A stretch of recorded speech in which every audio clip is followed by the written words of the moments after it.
is Jennifer Clausen, and we are going to take a look at Brew Crafters. So now I'm going to pass you off to Chris Kirkman, who's going to tell you all about what's inside the box.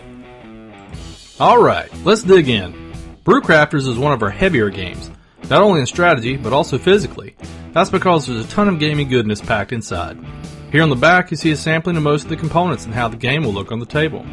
Brew Crafters is number 2 in our Tiger line of games, Viva Java being the first. Okay, time to take a look inside. Brace yourselves, there's a lot to see. Here we have a bag filled with all the wooden bits in the game. Let's take a closer look. There are tons of wooden cubes for the ingredients and lots of meeples too. First, there's the wooden first player marker, shaped like a pint of stout naturally.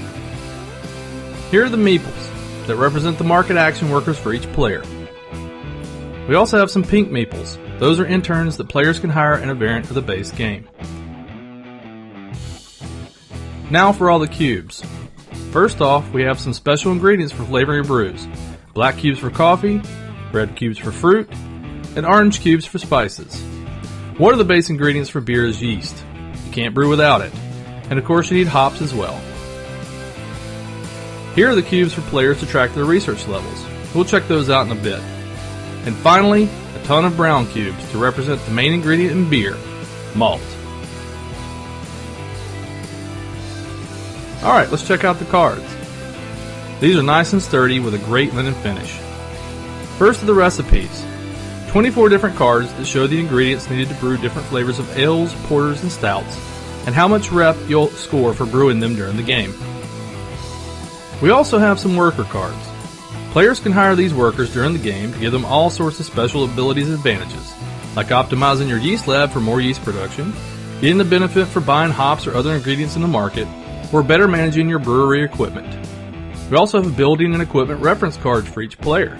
And finally, local partnership cards for better access to coffee and spices. Also, all the cards are clearly marked on the back for easy sorting.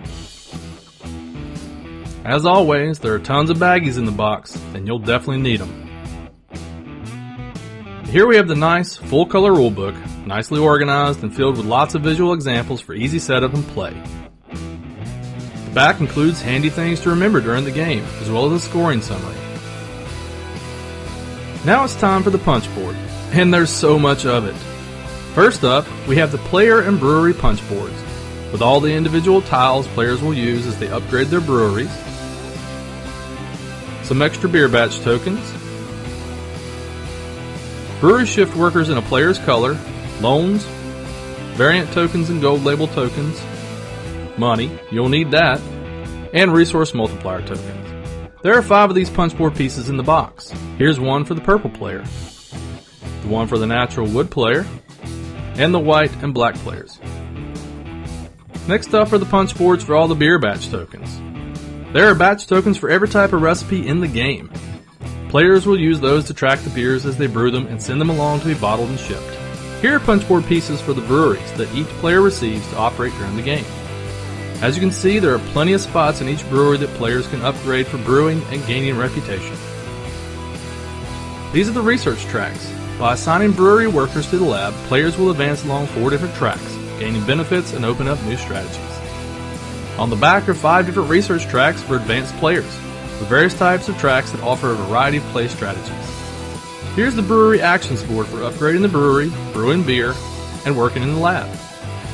This is the market action board, where workers will gather resources for brewing.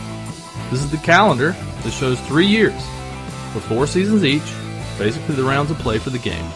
And finally, the additional market action board for games with 3, 4, or 5 players. Whew, well, there you have it. I told you there was a lot to cover. We hope you've enjoyed this look inside the box of Brew Crafters. Thanks for watching. Now get out there and brew something delicious.